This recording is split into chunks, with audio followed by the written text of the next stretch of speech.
Live with CDP, a weekly sports and entertainment podcast live on YouTube, Facebook Live, Twitter, and on audio via Apple Podcast, Google Podcast, Spotify, and Anchor FM. Now here's your host, Chris Palme.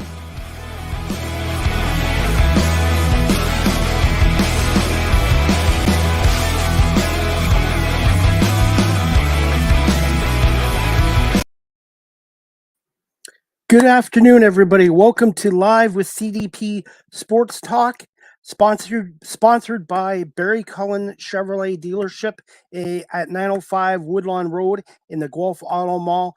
You can check out barrycullen.com for the newest selection of used and new vehicles, or you can give Barry Collins a call at 519-824-0210. And I want to say thank you again to Barry Cullen dealership here in Guelph for sponsoring Live with CDP Sports Talk.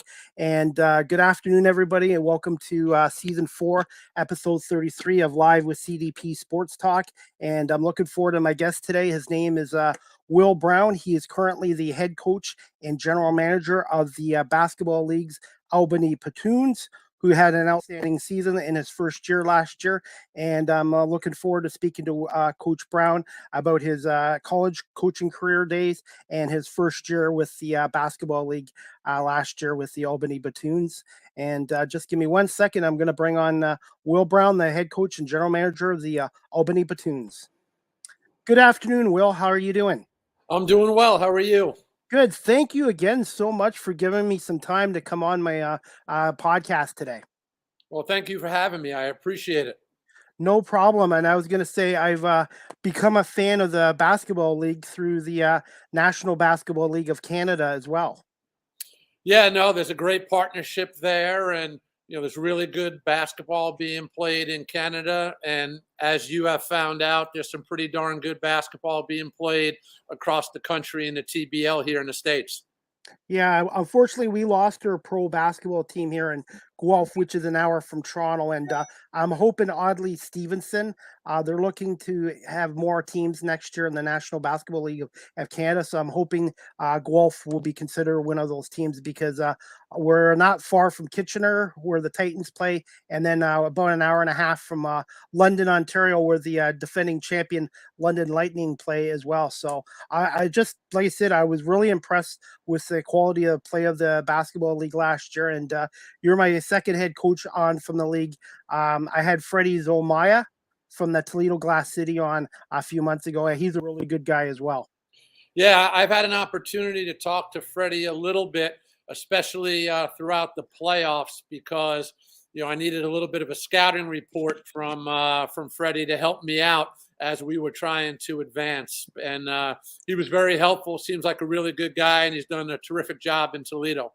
Absolutely. And I think they're going to have a good team again this year. And then you guys are going to have a good team as well. I was going to say, has it been a busy off season for you so far as the general manager and the head coach of the Albany Patroons?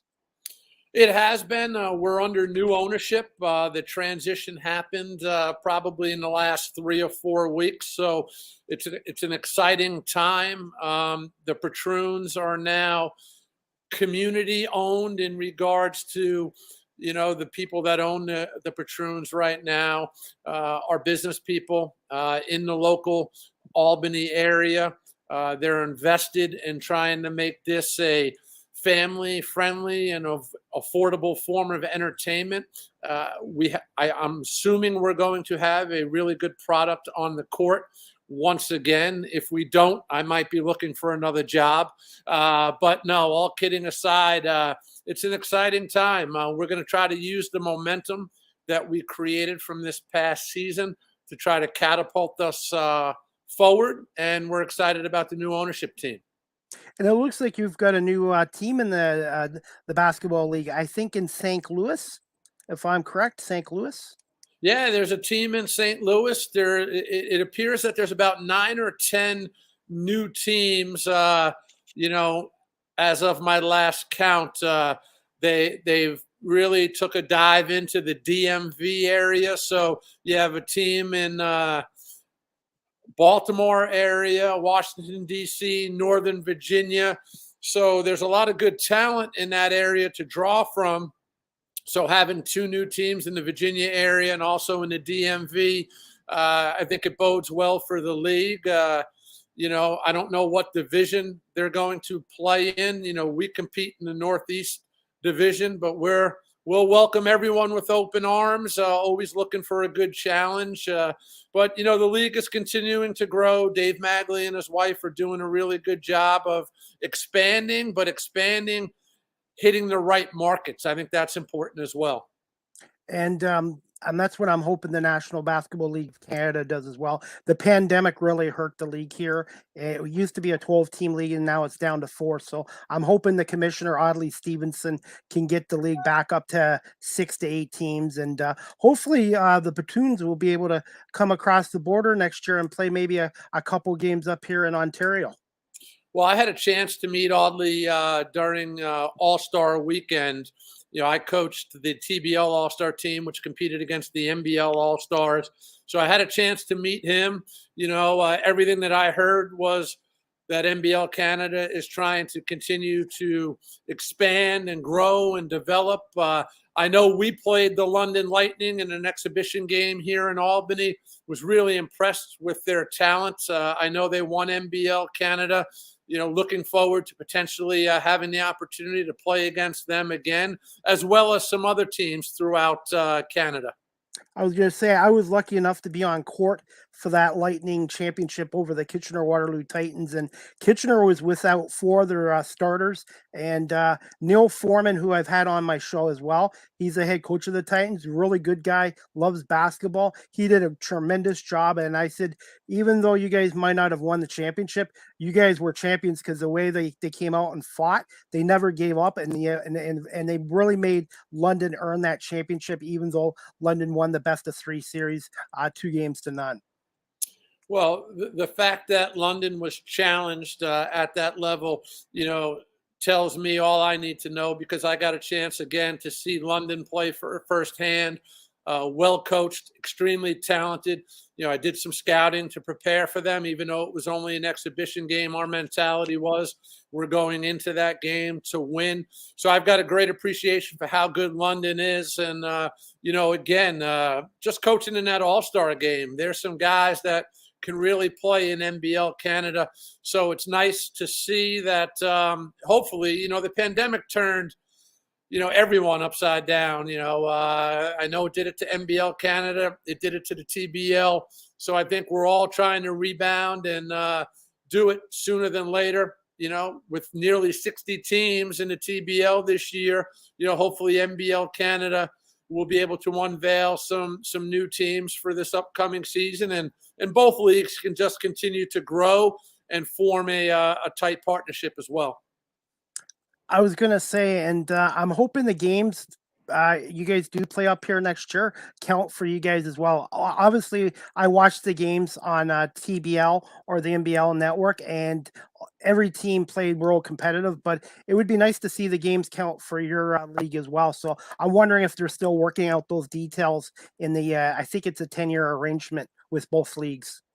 Yeah, I think they're trying to iron all of that out right now. I think one of the toughest challenges is how many teams there are in the TBL compared to how many there are in NBL Canada, and how many times do the Albany Patroons play a team from NBL Canada?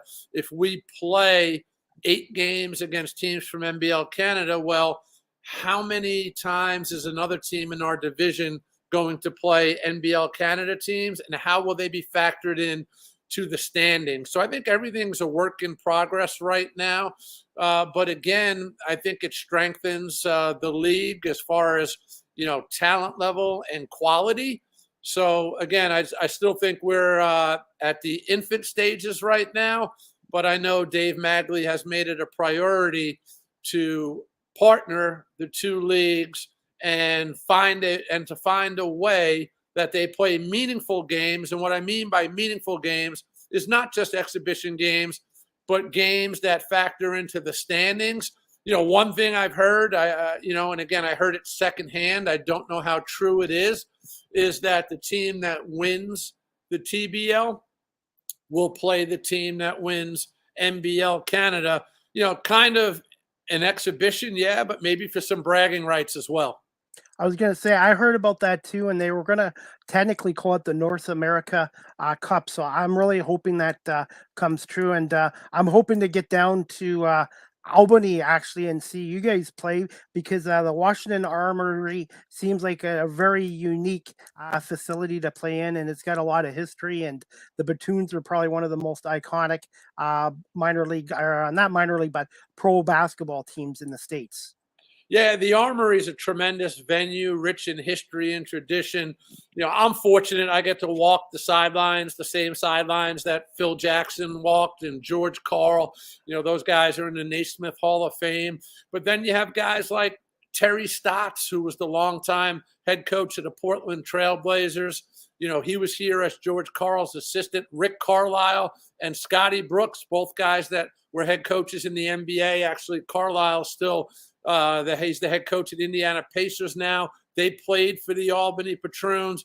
This was all back in the CBA days, when the CBA was the feeder system for the NBA for both coaches and players. So a lot of history here, really neat venue. And I think you come watch a game in the Armory, you have a great appreciation for what the Armory is all about and the history and tradition of it.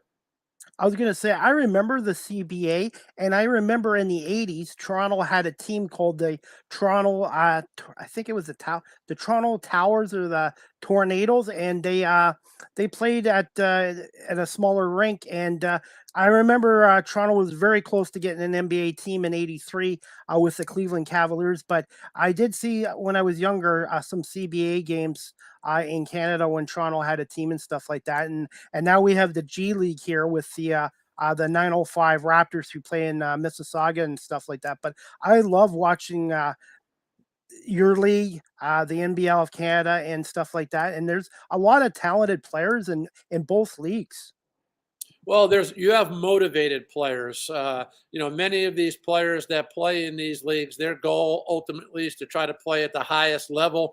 This is their livelihood. They're supporting themselves, their families, and the ultimate goal is to play in the NBA or the highest levels over in Europe. And so we have an opportunity here as an organization, as well as a coaching staff, to try to get these guys to understand how hard they have to work, the consistency with how they work, and then also the many challenges that lie ahead, and ultimately how to be a true professional. I think so. A lot of that responsibility, I think, falls on us as an organization and me as a head coach. And there's no better feeling than to see the guys that you coach, move on and get jobs, bigger and better jobs, as I like to say. I was going to say, how much of an adjustment was it, Will, from going from coaching college basketball for over 2 decades to pro basketball with Albany Patroons last year? Well, having coached at the college level for 26 years, you get a young man, when he's 18 years old, the family drops him off, on campus, and they're entrusting you to really become a second parent for that young man and to help them grow and develop over a 4-year period and get them ready for the real world. You fast forward, to the pro level. And again, this is a full-time job for these guys. It's all basketball. And again, they're getting paid.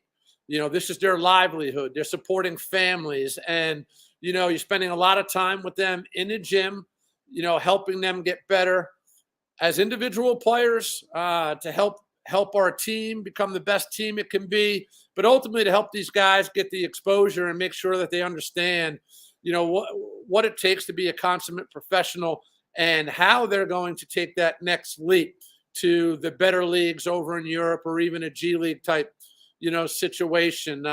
For me, really being patient at the pro level, because you have 12 guys whose expectation is, hey, coach, I need to play a lot.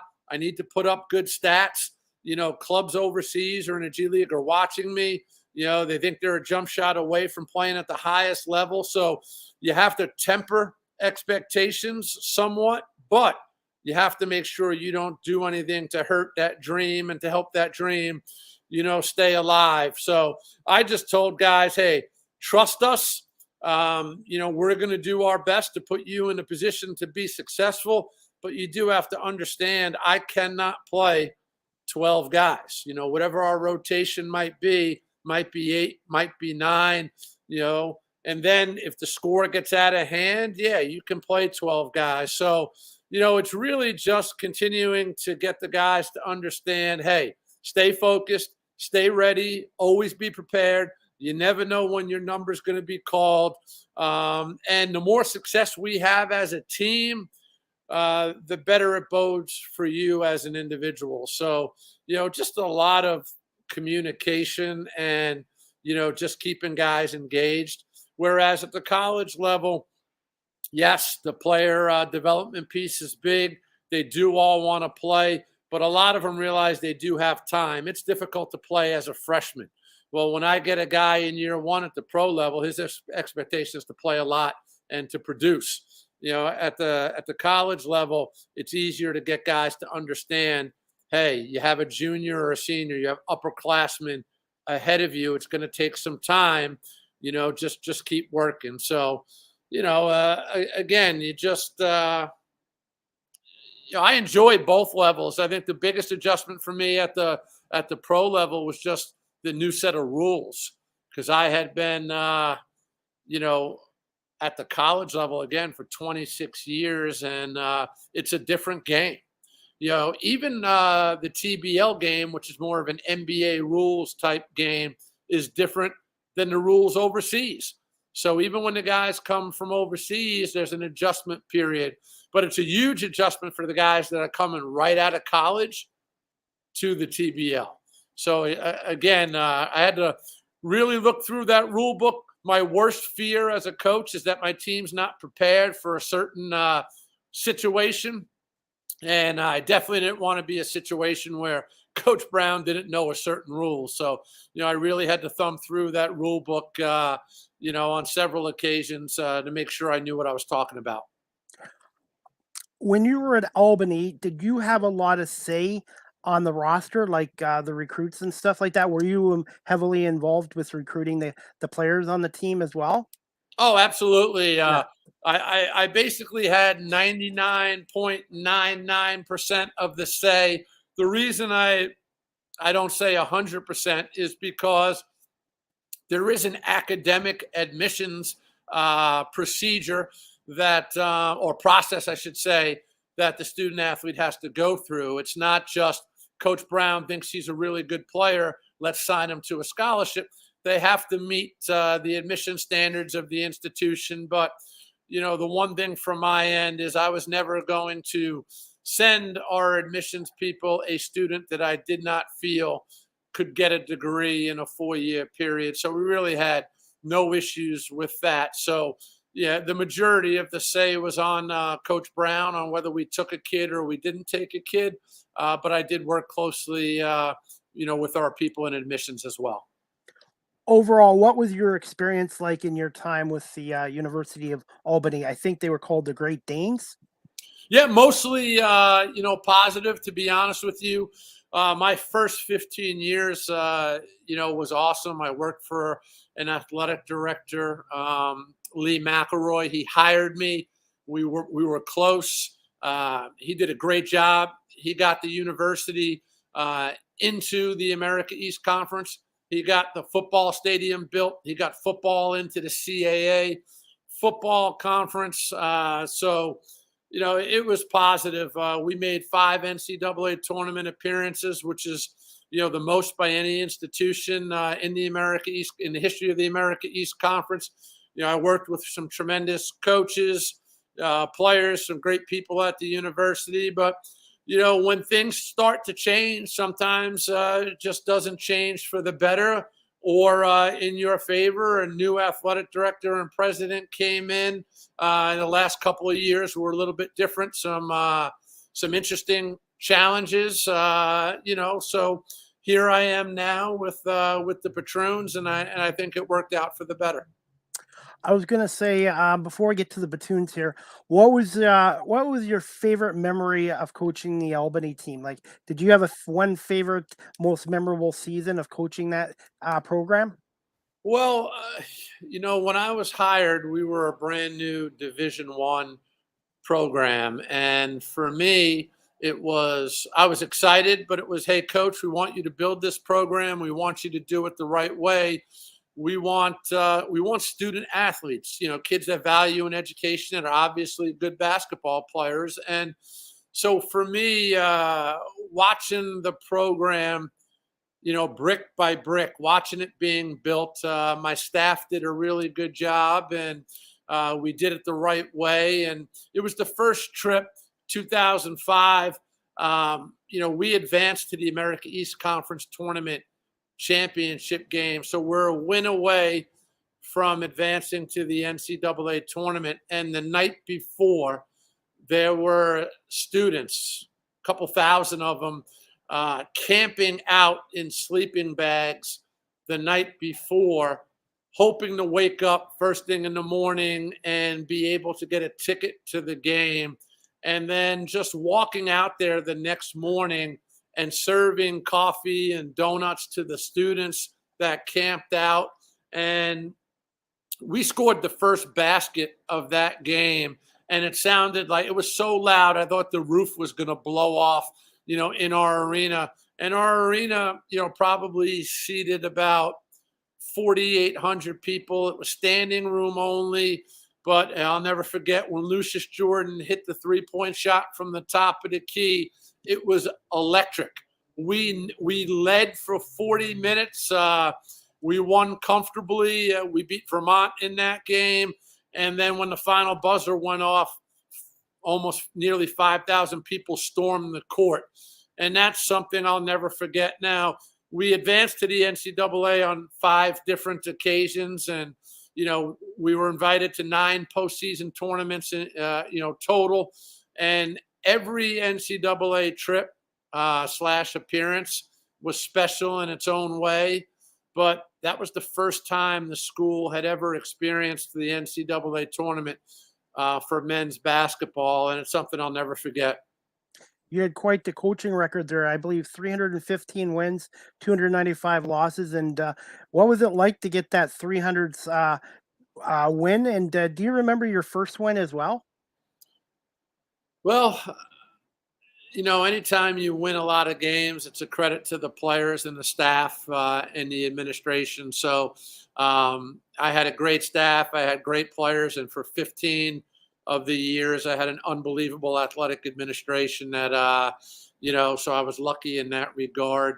My first win, I'll never forget. I was an assistant coach, and I think 7 or 8 games into the season. Now, I had left my position as a junior college head coach, and I came up to the University at Albany to be an assistant. And I believe it was 8 games in, I got called into the athletic director's office.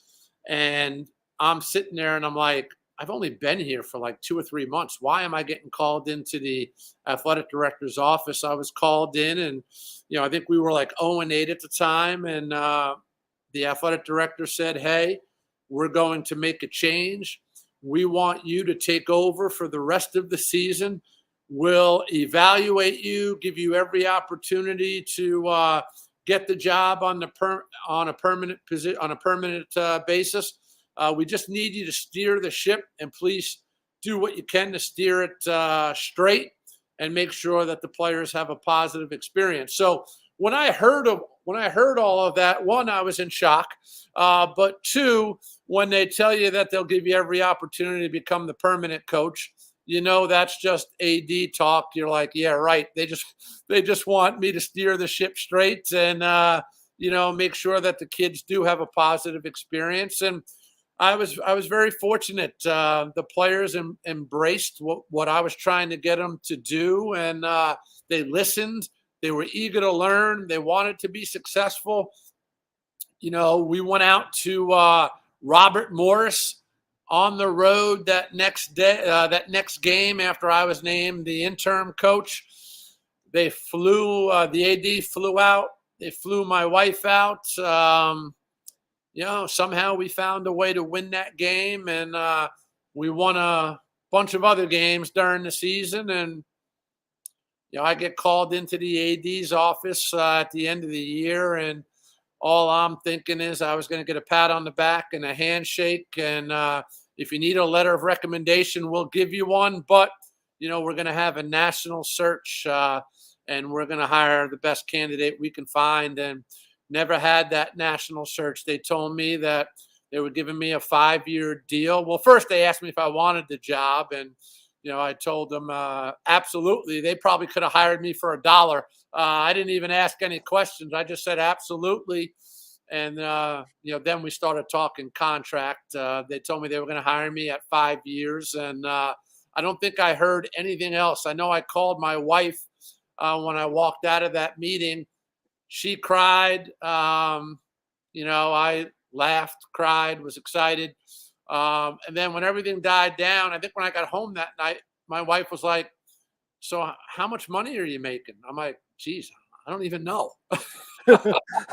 She's like, "How do you not know?" I said, "Well, they probably mentioned it at some point, but once they told me they were offering me the job, it didn't matter what else they said, because I was just in disbelief, and I was excited." So it worked out well. It usually doesn't work out that way, but Karen Hitchcock, the president at the time, really believed in me. Lee McElroy, the director of athletics, believed in me, and we had a fan base that really believed in me.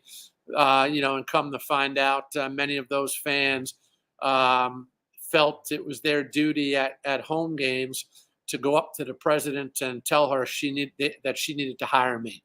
So I appreciate our fans as well. That was never lost on me. Something I'll always remember. Great stuff there. Now I got to ask you this, Will. When you first started breaking into the coaching industry, did you have any mentor or mentors, like from the NBA or from other college leagues, that you could talk to and just give you advice? Or I just thought I'd ask you about mentoring and stuff like that.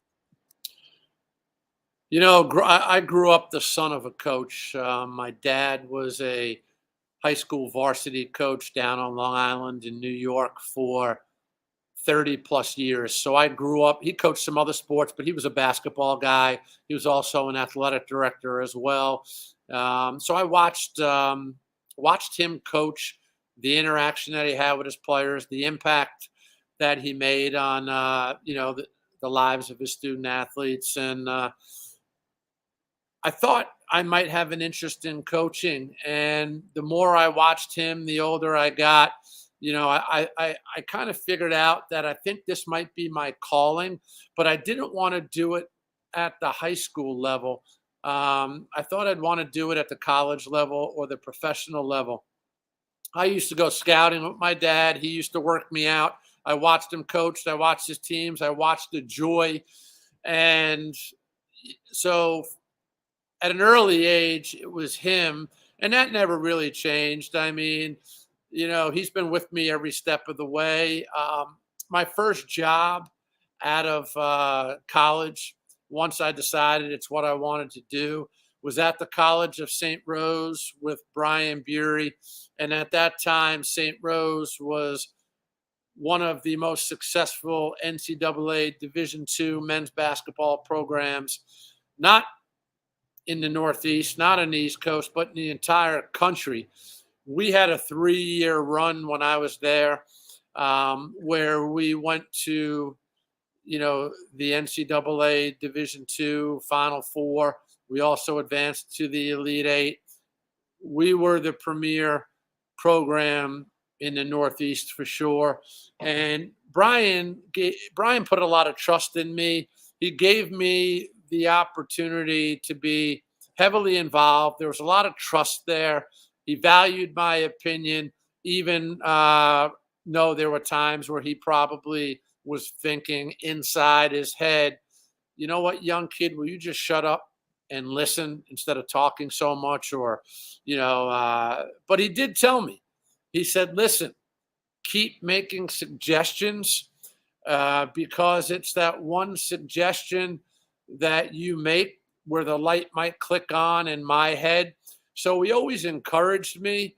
And I think that between the encouragement and the freedom, and then obviously watching all of his success and how he coached on a daily basis, both on and off the court, I think that kind of really helped mold me as a coach. And I think it was working for Brian that really gave me the reassurance that this is what I wanted to do for a living.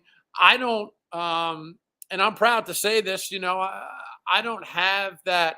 I don't come from a coaching tree, the Rick Pitino coaching tree, the Tom Izzo coaching tree, the Bill Self coaching tree, because my situation was unique. I was an assistant for 3 years at the NCAA Division II level. Brian kind of convinced me to take the job at Sullivan Community College. So got some experience on the administration side as an assistant athletic director. Then I got head coaching experience. And then when I went to Albany, all in the span of about a 5 to 6 month period, I went from assistant coach to interim coach to head coach at the Division I level. It doesn't work that way in this business. So I never had to move on to go be an assistant for a Rick Pitino or a Tom Izzo or anyone like that. I was the youngest Division I head coach in the country when I was named the head coach at the University of Albany. And I had some opportunities to leave, to take other jobs, other head coaching jobs, but I was proud to be the head coach at the University of Albany, and it's a great place to raise a family. I thought we could consistently be good as long as I had the support of the administration, meaning the athletic director and the president, and they were willing to invest, and we had the resources. And to be honest with you, for about 15 years, I thought my job was 1 or 2 in the America East Conference, and then things changed from a leadership standpoint. And I think, the resources weren't the same. And by the time I left there, I thought we were middle of the pack at best as far as commitment and resources. But, I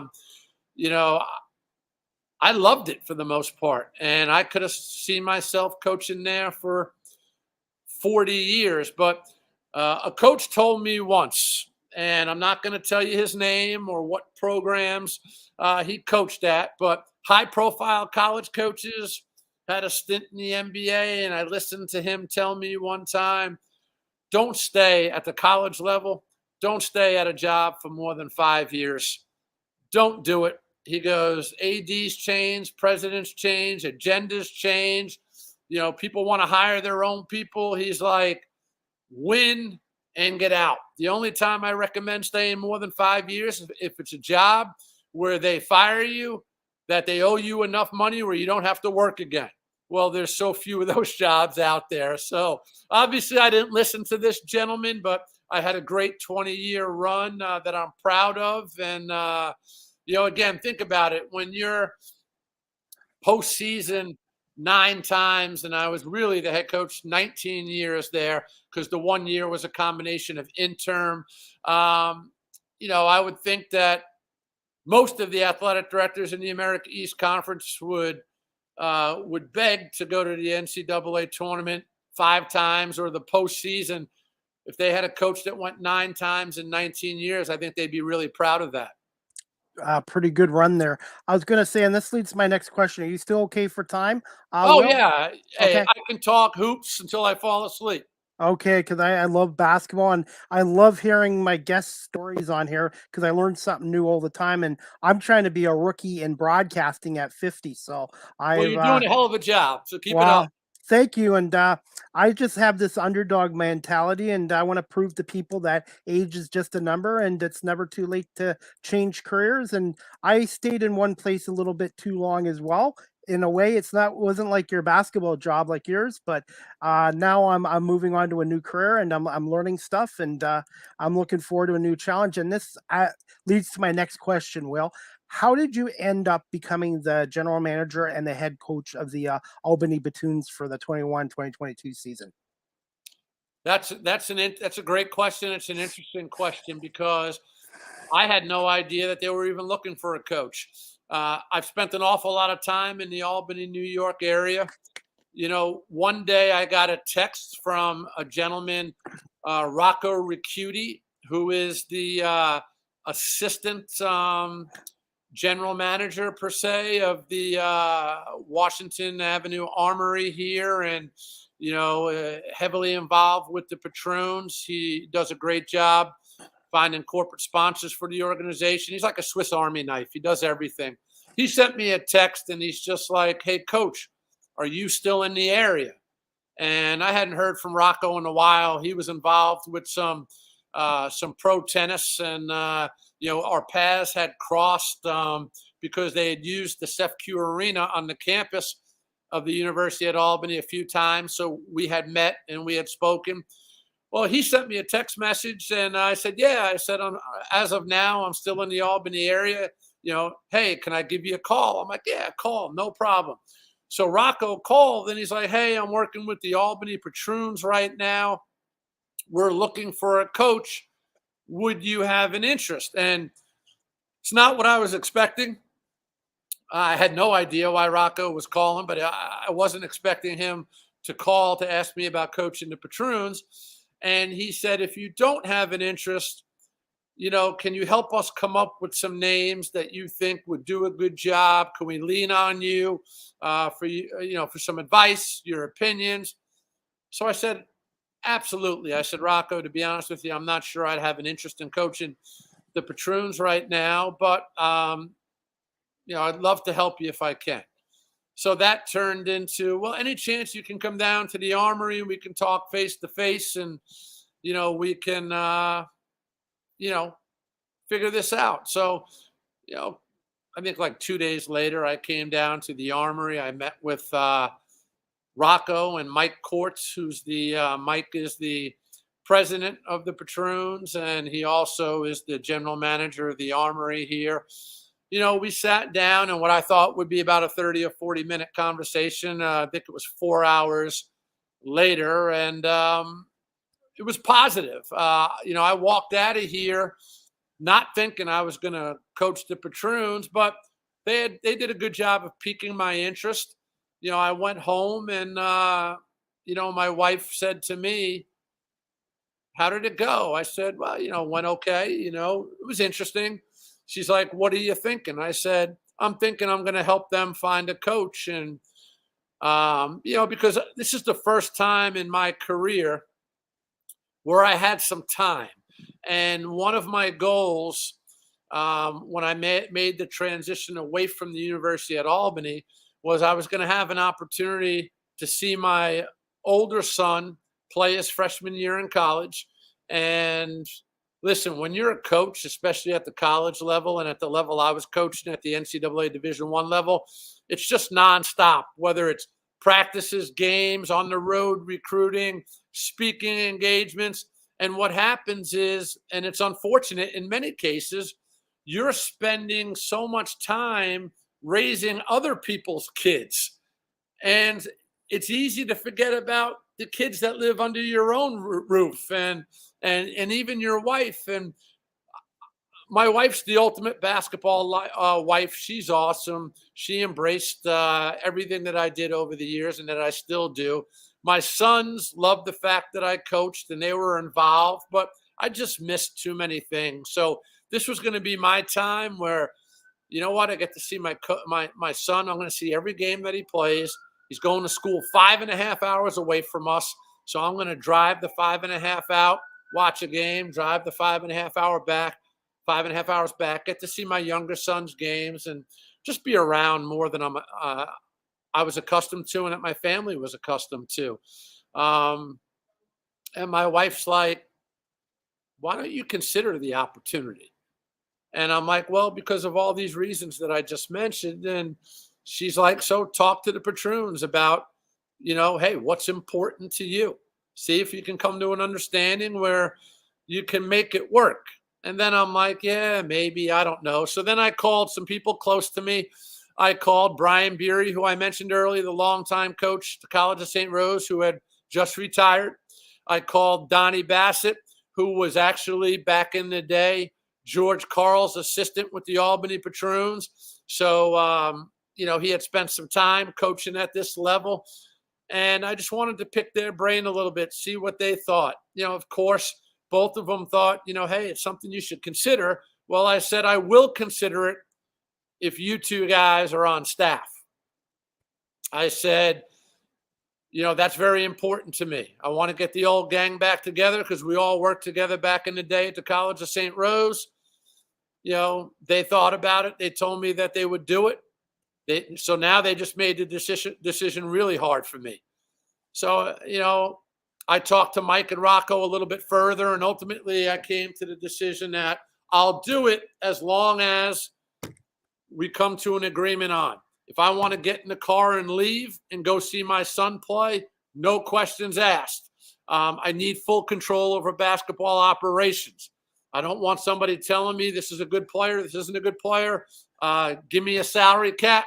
I'll work within the parameters of the cap. But one thing that they told me, Mike and Rocco said, Coach, we want you to bring a level of professionalism to the Patroons. Help elevate it, raise the profile. Okay, that's music to my ears. So, we needed to work on some changes within the organization as well, just basically on, how we do certain things, how we travel, how we take care of the players. And honestly, it just happened quickly. Mike and Rocco were great. They were like, Coach, this is done. We want you. They made it work. And fast forward, we have a great season, and, they talked me into coming back for year 2. Now we have new ownership, which is exciting because, they're going to invest even more than what we're accustomed to from the past season. So I think our organization's only going to be stronger. Our talent level's only going to be better. The coaching staff is coming back. I actually, besides having Brian and Donnie coach, I was able to add Julie McBride and Mark Ribsick to our coaching staff this past year. I mean, Julie, graduated as the all-time leading scorer at Syracuse, drafted in the WNBA, played in the WNBA, played 18 years overseas in Europe. And then Mark has coached at the Division I level, Division II level, Division III level. His wife is a former Division I head coach. Now, Julie will be back with us. Mark will not, because his wife just accepted a job as an assistant at Seton Hall University in the Big East. So he's down in Jersey right now. I'm still going to try to get him to commute up every once in a while to help us out. But, everything just aligned, and I'm working with good people. We're going to continue to grow and make the necessary improvements, especially with the TBL growing, adding teams from Canada, and also, adding teams here in the States. I'm expecting 60-plus teams this year. So it's going to be more difficult to win a championship. As it gets more difficult with more teams, you need to invest more within reason, and that's going to happen here in Albany. Still have a bitter taste in my mouth with how Game 3 ended in the championship series. Okay, and I was going to get to that question, but this one I wanted to ask you, Will. As a general manager and a head coach, what kind of an identity do you want to establish with the Albany Patroons on the court every single season for the fans? Do you want the fans what do you want them to be known as a hardworking team, defense first? What's your main philosophy with this team? Well, it goes, what's our purpose? And the purpose of the Patroons is we want to have affordable and family-friendly form of entertainment. So we're going to have people that are players in particular. They're going to be exposed to young kids, family. So for me, the number one priority for me is that we have really good people, that are playing and working for the organization. So if I've got a 12-man roster. I want 12 high-character guys, 12 good guys. Yes, I want really good basketball players, but I don't want headaches, all right? I don't want guys that are here just for themselves, So for me, it's about the team mentality. It's about having high-character guys who are going to be excited about investing in the Albany community.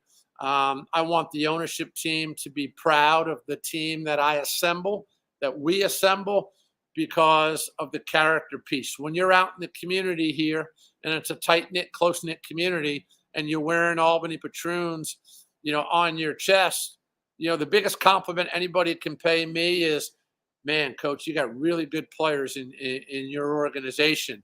Our kids enjoy being around the players, or our business enjoys supporting the Patroons. And from a playing standpoint, I just want us to be the hardest playing, most unselfish team in the TBL.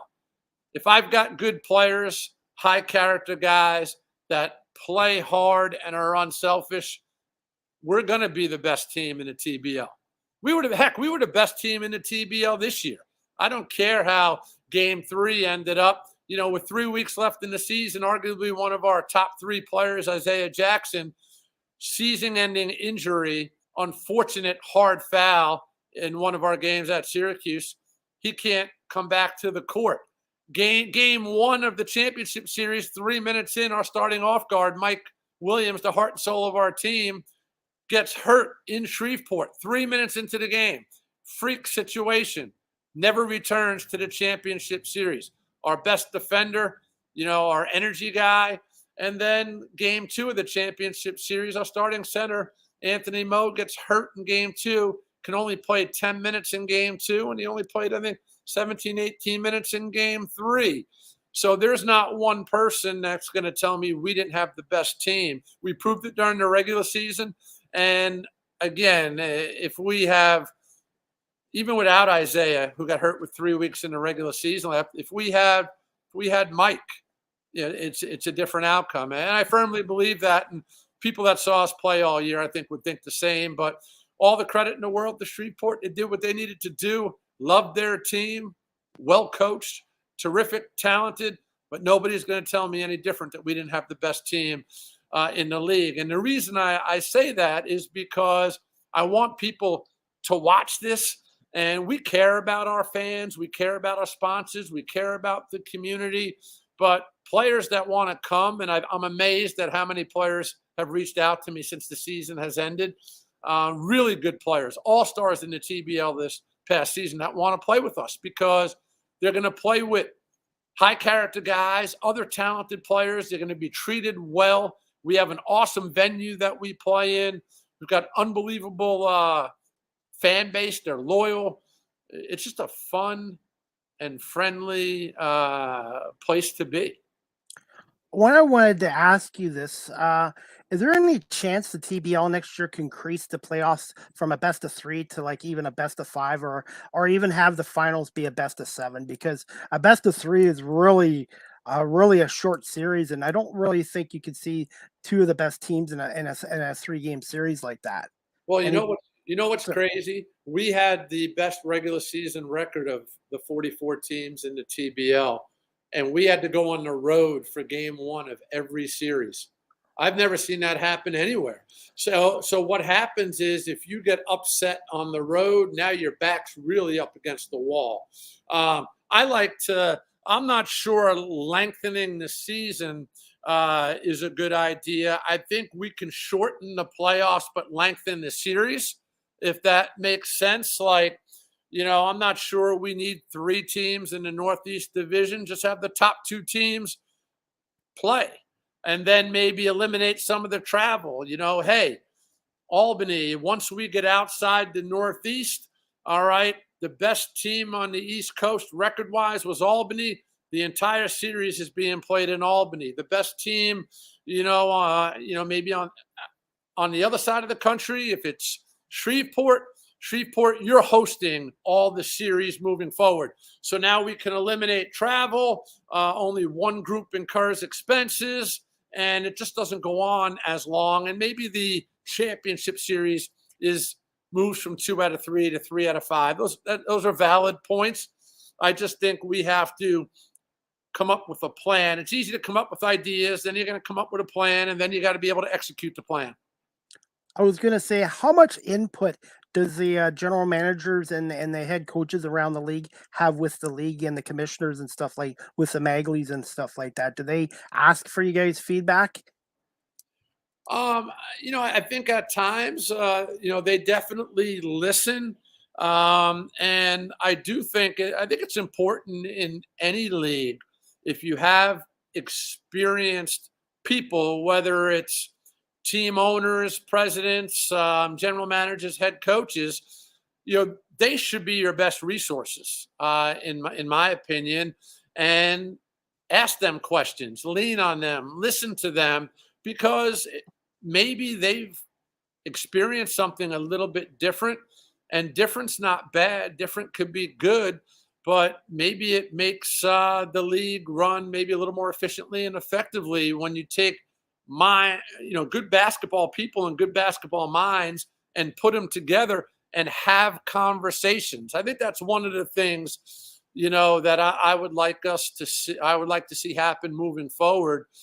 Just really all of us collectively throughout the TBL, put our heads together and how can we make the league better? I was going to say, Will, are you still good for a few more minutes? I just got a couple more questions to ask you. Yeah, whatever you need. I'm going to send you my bill for lunch. Just be prepared. Deal. As soon as I come up to Albany, hopefully this season, I will definitely do that for you. But listen, if you're going to make the trip to Albany, I'm going to buy you lunch. So I was just joking with that. But like I said, anytime you're in this area, we'll grab a sandwich or a good slice of pizza. I know you don't get good pizza in Canada. We do. We have our pizza, but I do like New York style pizza as well. Sounds good. Definitely. Before we get to this question, Marissa Jacks, I ended up seeing her work on the TBL network when you guys played London, and I was quite impressed with her work as a play-by-play announcer. And what was the story about Marissa making her your play-by-play announcer on your online streaming broadcast? Because I thought she did a great job with Allie. Well, I've known Marissa for a long time. I mean, when I first took the job at Albany, Marissa used to cover me. She did a great job in the sports media and always a pleasure to deal with, professional. I really liked her then, and I like her even more now. So when we have, streaming, all the games are streamed in the TBL, and Art Hunsinger here does a wonderful job with the streams for us. But I came up with the idea. I wanted to do something just a little bit different. And I'm like, you know what? Can we come up with an all-female broadcast team? And so right away, I thought of, Marissa, and who can I partner Marissa up with? Because Marissa knows basketball without question. Allie Jacks, who was the head women's coach at Siena College, an NCAA Division I school here in Albany, she happened to, be available. Matter of fact, she called the South Carolina UConn women's basketball game. She did the play-by-play for that, and that was number 1 and number 2 in the country, 2 of the best women's programs, at the college level that there are. And I'm sitting there and I'm like, you know what? I thought they could be a really good team. So pitched the idea to both of them. They were both really interested, and we just kind of ran with it. And we partnered them up with Art Hunsinger, who does a great job with the stream. And again, I'm biased, but I thought they were as good as there was in the TBL this year. Them as a broadcast team, and then also with our stream. I think it was a winning formula. Our players loved them, and our organization enjoyed working with them. But they're just 2 genuine people, no hoops. Really, we're excited about the opportunity with the Patroons. And all the feedback that we've received as an organization and that I've received has been positive. And I was going to say, one of my friends who got me involved with the NBL of Canada, which led me to get involved with your league. Aaron Sanders, if you ever get a chance to look him up on YouTube, his work, he has the voice of God. He has got, I shouldn't say God, but he has such a professional voice, and he's such a huge basketball fan. And I really hope one day he gets an opportunity to be on TSN, ESPN, and stuff like that. He does a tremendous job with the Windsor Express, and I really hope if you guys do play the Windsor Express this year and come to Windsor, you'll be able to talk to Aaron Sanders. You'll be very impressed with him as well. And Marissa, I've had her on my show along with Ashley Miller, and I've befriended with Marissa, and she's really a good person, and I really enjoy it. And I'm probably going to subscribe again to the TBL again, and have both leagues I can watch on my laptop. Yeah, Ashley Miller's outstanding as well. She does a lot of great work, and she's been in the community for a long time doing big things. So we're lucky here. There's some strong media personalities, in the Albany market. I've gotten to know, many of them over the years. So they've always taken good care of Coach Brown, and, I appreciate everything that they did for me and the program when I was at the University at Albany, and for the tremendous coverage that they've given us here with the Albany Patroons. Definitely. And one thing, like I'm trying to do it with radio, is sort of like the coaching profession too. Networking is huge, and that's how you grow in your career, is by networking through other people. And I actually made a lot of friendships doing this as well. Yeah, nowadays it's unfortunate, but it's not necessarily how good you are anymore. It's who you know, and It helps. The networking piece is crucial. My older son's in college, and, I tell him, hey, you got to do well academically, but the biggest thing is you need to shake as many hands and meet as many people, as possible. You never know who can help open up a door for you, and, be kind to people, because sometimes you meet people, you really don't know who they are. And you never want to put yourself in a position where you say to yourself, oh my gosh, I had no idea who that was. I'm not happy with how I acted, or what I said, or the opinion that I gave. You just don't know. But that networking piece, man, just shake hands, meet people, talk to people. It can really go a long way. And you had mentioned, is it Aaron Sanders with Windsor? With the Windsor Express, yes. I'll trust your judgment that he's as good as you're saying. Yeah. He just needs to put his head down, charge forward, keep working, and people will notice. But just tell him, meet as many people as he can. Yeah, and I was going to say, and networking recently got me a job with the local university here. So I'm doing some camera work for the local university team here. And I got the job because I did volunteer work with Rogers TV, which is a major cable company out of Toronto. And that led me, they saw my work there, and it led my work with the university. So sometimes it's not always what you know, but who you know, which it can help in some circumstances. Well said. So I was going to say, and this question I had to ask you as well, Will, when does training camp start for the TBL? I know it's a little different than the NBL of Canada. And how does free agency work and with player contracts in the TBL? Sure. Most training camps in the TBL, just about all of them, usually in the month of February. First week of March is your first game. I think everyone in the TBL probably handles training camp a little differently. Usually starting in September, a lot of teams will just have open tryouts. And, maybe they find a player or two they want to invite to their training camp. We'll just do one tryout. Some teams will do 5, 6, 7. What I don't want to do is I don't want our training camp to become a moneymaker. I want to use it to give guys an opportunity to showcase. And, I don't want anyone to feel like we're trying to make money off you. Come try out. We charge you $200, but you really have no chance to make the team. I don't want it to be like that, but we will have a tryout. We are partnering with the TBL on October 16th. The TBL's coming in here. We're working with them, and we're going to have a combine here, and hopefully it's well attended. But other than that, the way I operate is I'm of the belief, hey, you're paying me to be the general manager and head coach. All right, part of my job is to make sure we have a good team, that we have good players. So I'm on the phone nonstop, with agents, college coaches, players, and I invite people to training camp. If I'm going to keep 12 guys on our roster, I'm probably only going to invite 16 to 18 players to our training camp. And for me, it's not a tryout. It's not really even a training camp. We practice. So I try to have our training camp. We'll have training camp.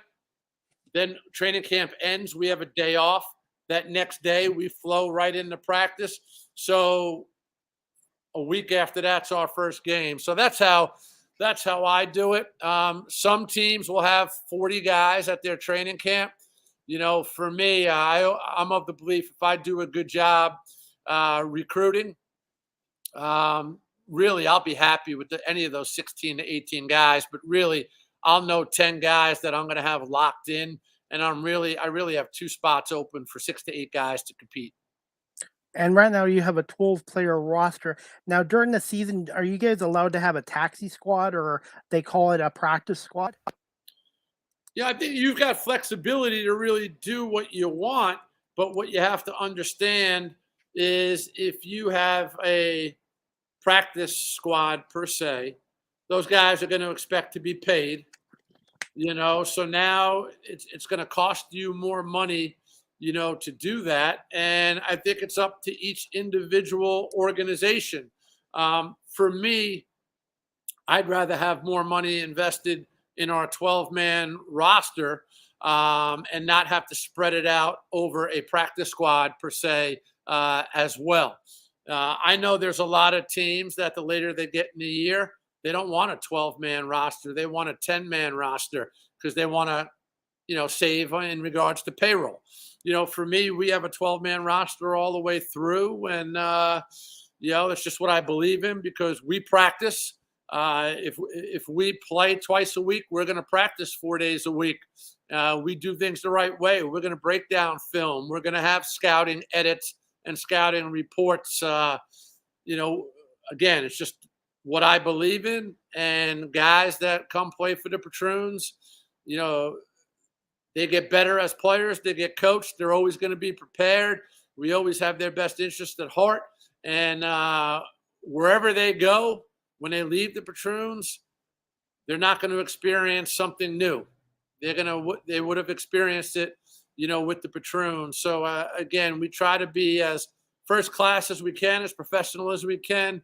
I think the only way we would pay someone above and beyond that 12-man roster spot is if we had a potential injury situation and we had like an injured reserve where we wanted to keep a player, but we know he might be 4 to 6 weeks away from coming back.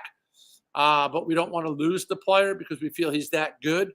Then we might go over that 12 for a special situation or a unique situation.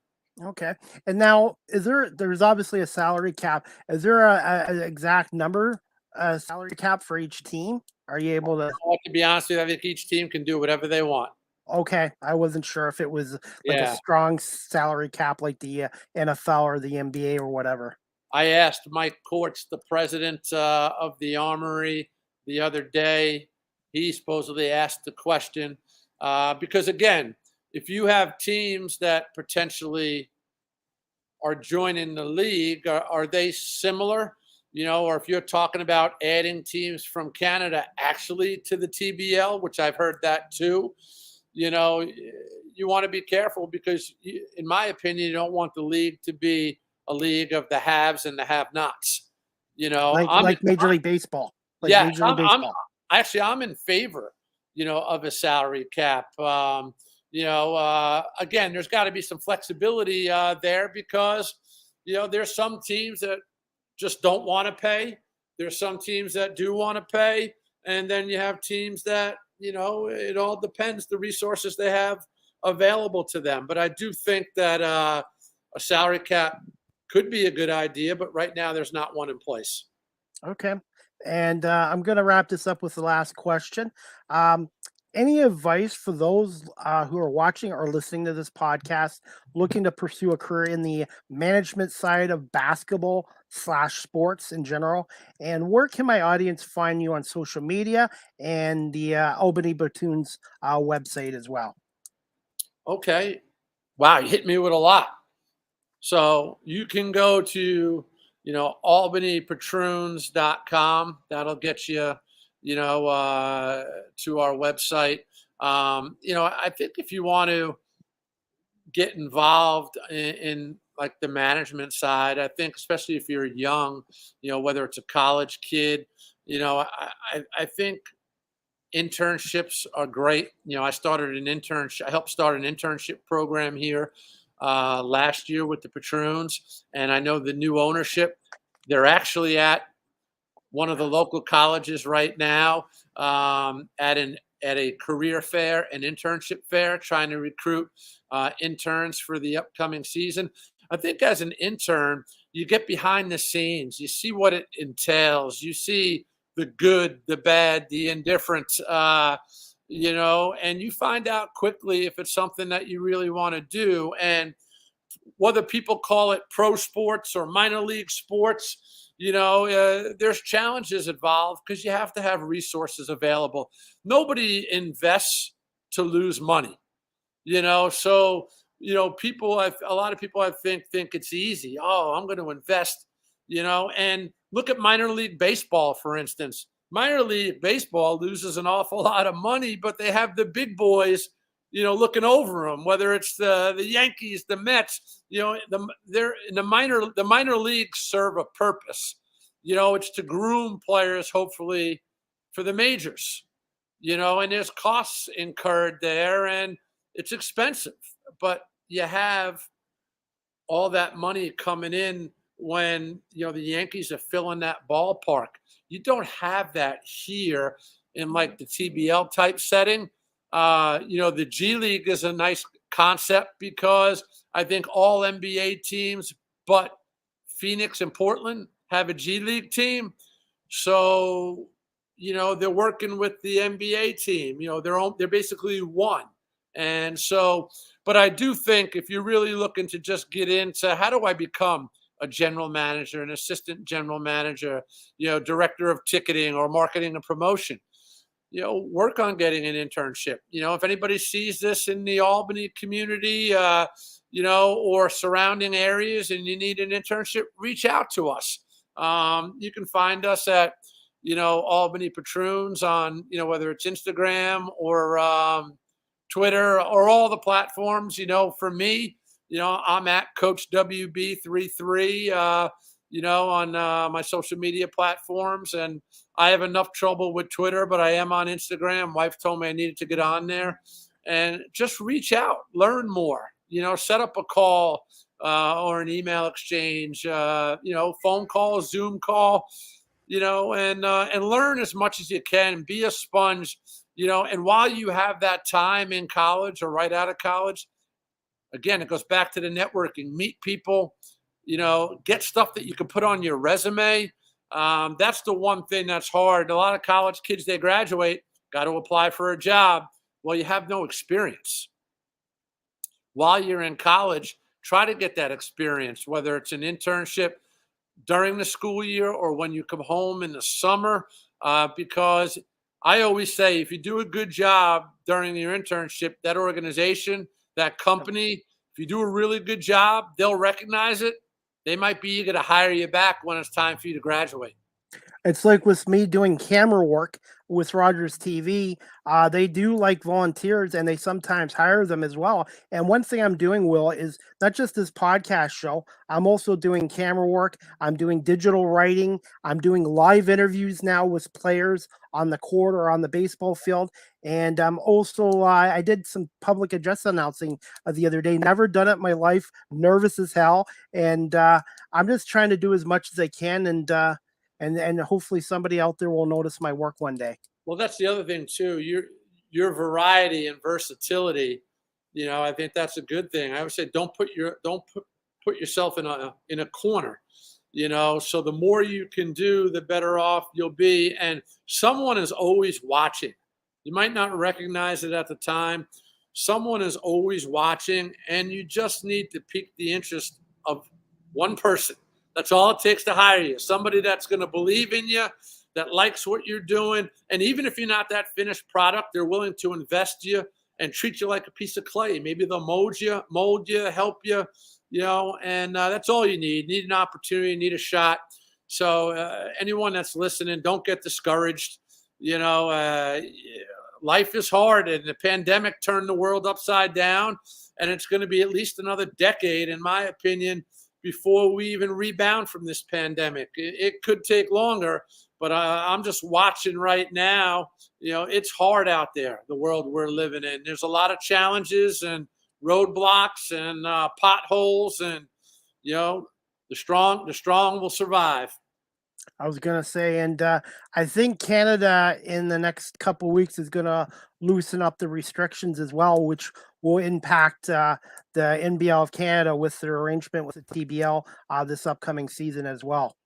Yeah, you know what? TBL is doing great things. I mean, I think it's easy to sit here and say, hey, Coach Brown, what could the TBL do better? Do they listen to you guys? Let me tell you something. When you're overseeing a professional basketball league that has 44 plus teams, it's hard to have the manpower. And, I think Dave and Evelyn Magley and their staff, Kelly and Carnell, man, they work at it.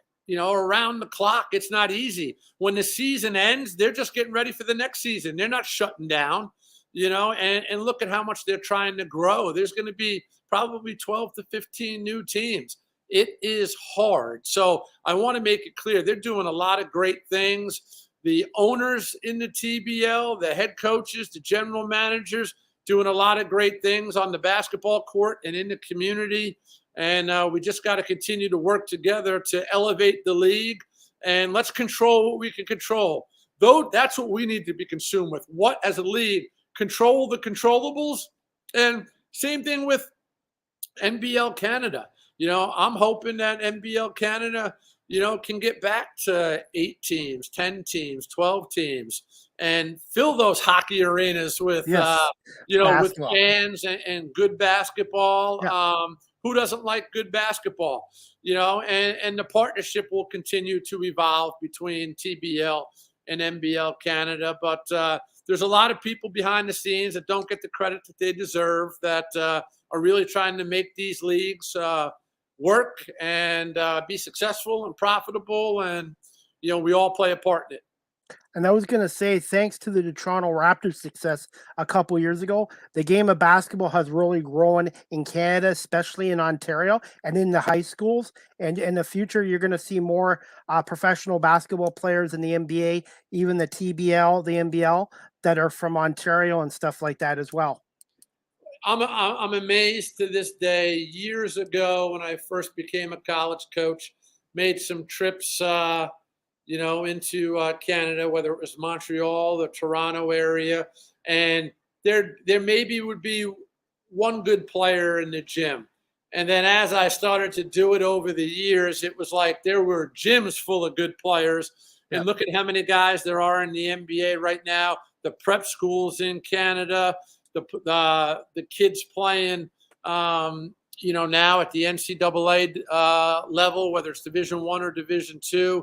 And then I really became fond of the Canadian college system when I first I took 2 different teams. The NCAA has a rule. You can only go overseas or international for exhibitions every 4 years. So I went on 2 different occasions, I went to Canada with my teams at Albany. And I learned quickly how good Carleton was in basketball and how tremendous of a coach Dave Smart was and is. And then, because somebody told me, if you're going to go to Canada, it's fine to go to Montreal, but you need to make the trip to Ottawa as well. Not only is Carleton outstanding, but Ottawa's good too. What do they call them? The GGs or something like that? But Yes, yes. Ottawa was really good as well. So I met this guy a long time ago in Montreal, John DeAngelis. He coached a prep school, Champlain, St. Lambert at the time.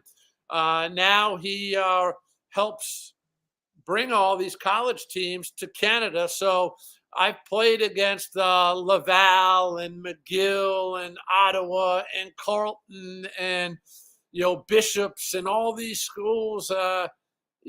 Basketball has exploded in Canada. But I'll be honest, I knew it was only a matter of time, but I had no idea how good Carleton was. Somebody originally told me they were the Duke of Canada. They'd won all these national titles, and I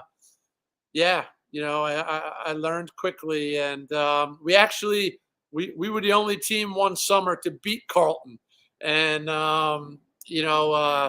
but again, like I said, basketball in Canada, it's awesome to see the growth, and hopefully, as I know it will keep growing and expanding. And I was going to say, and I will definitely let you know when I can come up to a Patroons game this year. I'd like to make the road trip. I think it's about 7 hours from where I am in Guelph, but that's not that bad of a drive, and I'll definitely let you know. Now, I got to ask you before I let you go here, when does the 2023 regular season schedule come out for the TBL? Has that been announced yet or not quite yet?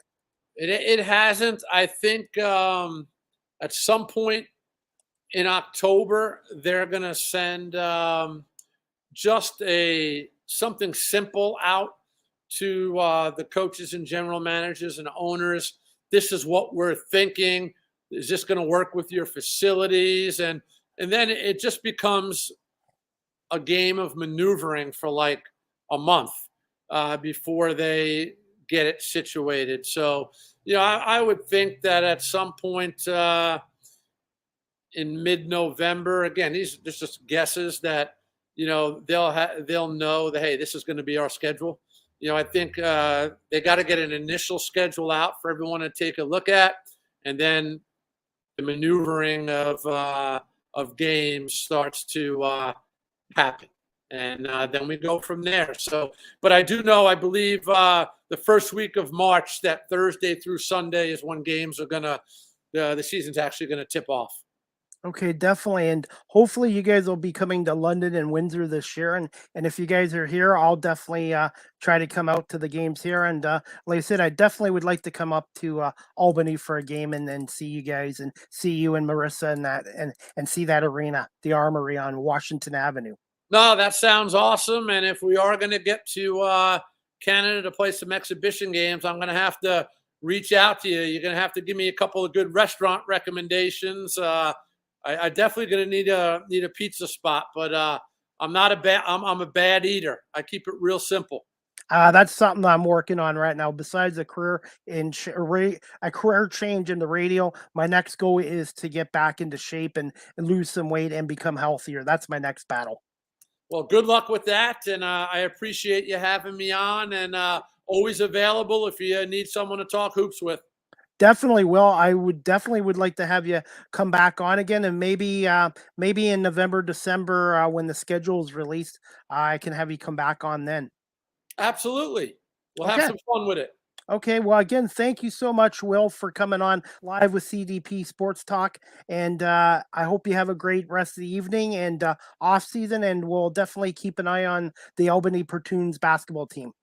Sounds good. Stay safe, stay healthy, and we'll talk soon. You too. Thank you, Will.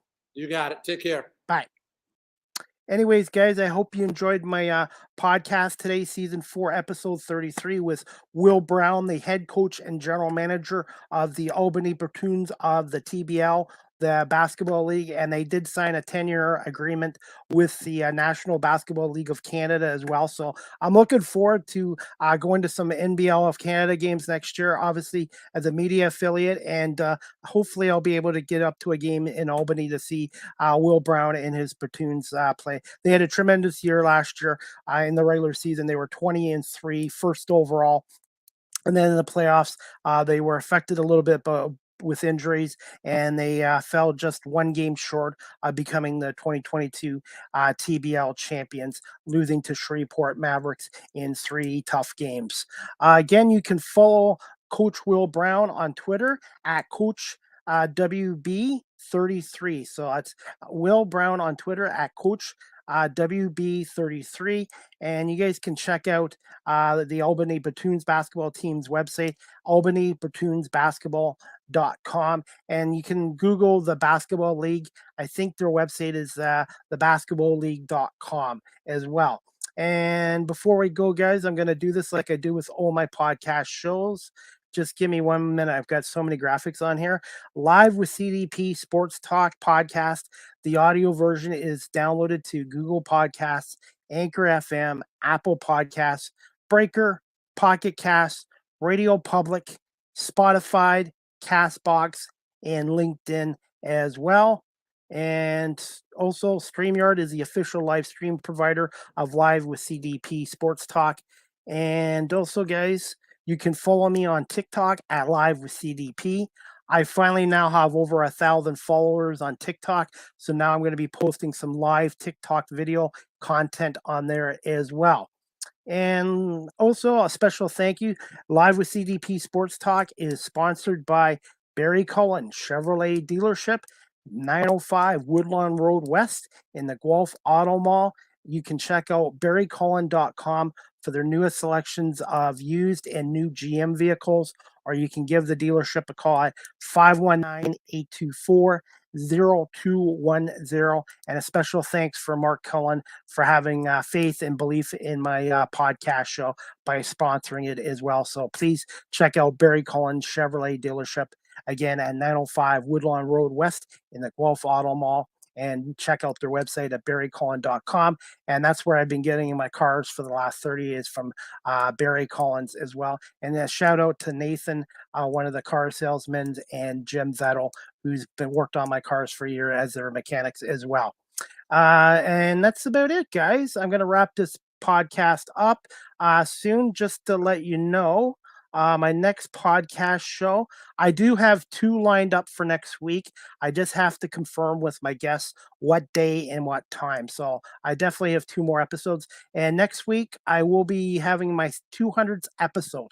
So next week, I have 2 shows booked, episode number 199 and episode 200, which is hard to believe as well. But as soon as I know the dates and the times for next week, for my 199 to 200 episodes, I will let you guys know on my social media pages as well. But again, want to say special thank you to Will Brown again for coming on and giving me an hour and 15 minutes of his time to talk about his college coaching career days with the University of Albany, and now with the Albany Berths of the Basketball League as well. And I just want to say thank you to everybody watching this live on my YouTube channel. Please subscribe and hit the like notification. And thank you to everyone watching this on Facebook Live and also on LinkedIn Live. I now can do my broadcasts on LinkedIn Live. So thank you for people on LinkedIn for tuning into my talk show podcast here as well. And give me about 15, 20 minutes, and I will download this podcast onto my audio platforms like Apple, Google, Spotify, Anchor FM as well.